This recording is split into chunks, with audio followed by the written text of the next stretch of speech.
Hi Year 1, this is O'Regan here. This week for our self-aware learning we are going to be authors.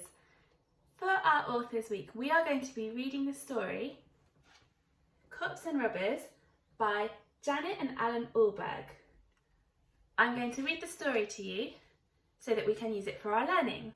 Here are the front cover of the story and the blurb on the back cover for you to have a look at. So let's read the story, Year 1.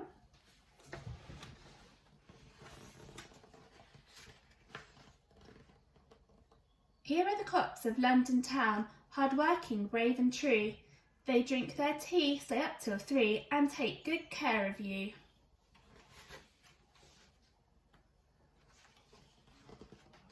Here are the Robbers of London town, with crowbars and skeleton keys. They prowl and creep when you're asleep, and take whatever they please. Ho ho for the robbers, the cups and the rubbers, ho ho! The worst of the robbers, as most of us know, is dreadful Grabber Dan. His voice is gruff, and he's pinched enough stuff to fill a furniture van.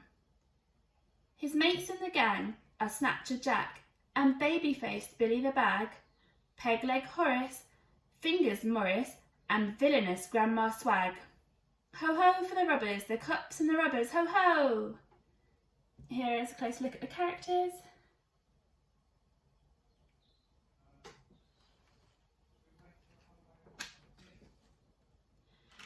This dreadful snatching, pilfering bunch would rob a baby of his lunch.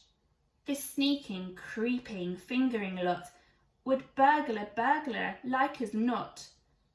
This peg-legged, baby-faced, villainous crew would pick the pocket of a kangaroo. Now we hear there's worse to come, for the robbers are planning, the scallywag scum, to make a haul on Christmas Eve of all the toys that they can thieve. Like crooked Santas they'll creep about, pinching presents, not giving them out. Ho ho for the robbers, the cups and the rubbers, ho ho!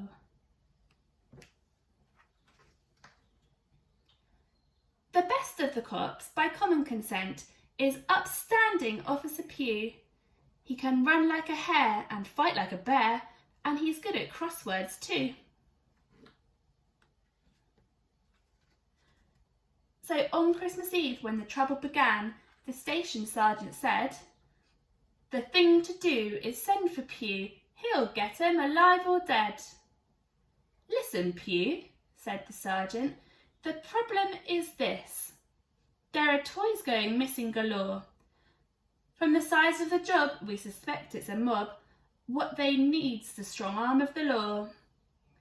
Ho ho for the robbers, the cups and the rubbers, ho ho!"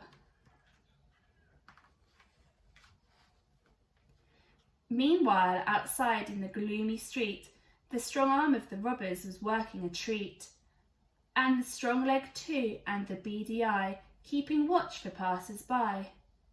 In at the windows, in at the doors, down the chimneys, under the floors, through silent rooms the robbers crept, while in their beds the children slept, dreaming of Santa Claus and snow, and what they'd get from Uncle Joe.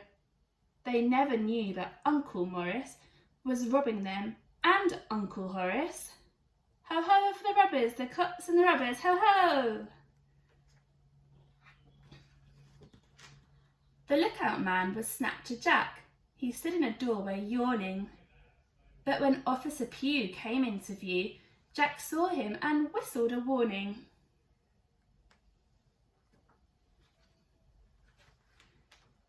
Grandma Swag, when the warning came, was pushing a pram up the road. It was piled high with loot and stolen to boot, a thoroughly villainous load. "Hello, hello," said Officer Pew. "Now then, what's going on here?" "Not much, young man," said Criminal Gran. "We're just having a robbery, dear." Ho ho for the robbers, the cops and the rubbers, ho ho!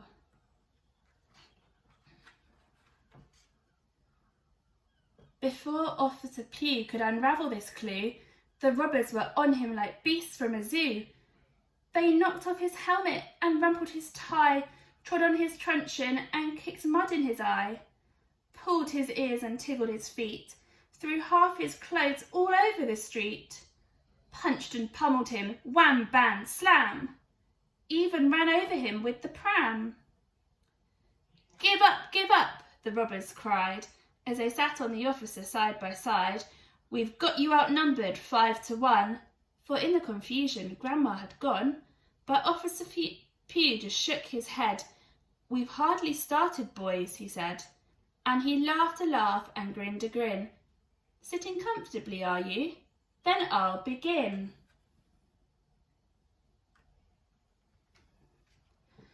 With a sudden leap he bounded free and handcuffed Horace to a nearby tree, tied Morris up in an empty sack and beat the daylights out of Jack.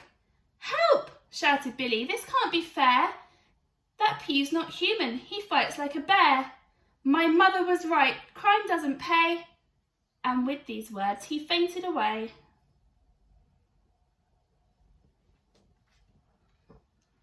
Grabber Dan was last to cop it, Grandma, of course, having chosen to hop it.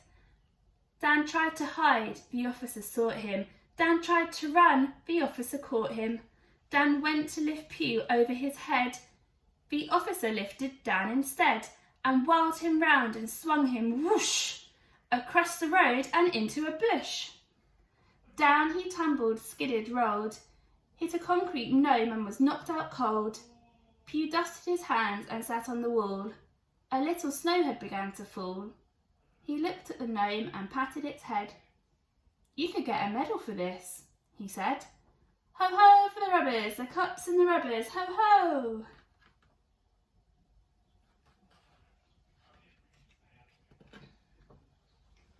Here are the cops of London town, in the station at 2:30.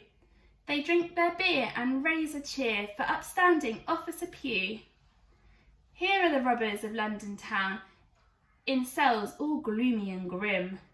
Let us out, not guilty, they shout. And it wasn't me, it was him. Ho ho for the robbers, the cops and the robbers, ho ho!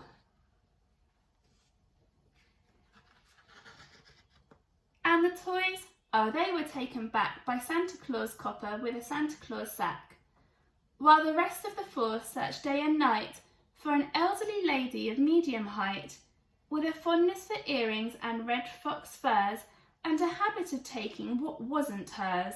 She usually carried a sizable bag. Her name, of course, was Grandma Swag. Ho ho for the robbers, the cops and the robbers, ho ho! The end. I hope you enjoyed the story as much as I did, Year 1, and I can't wait to do some author's work with you this week. Bye!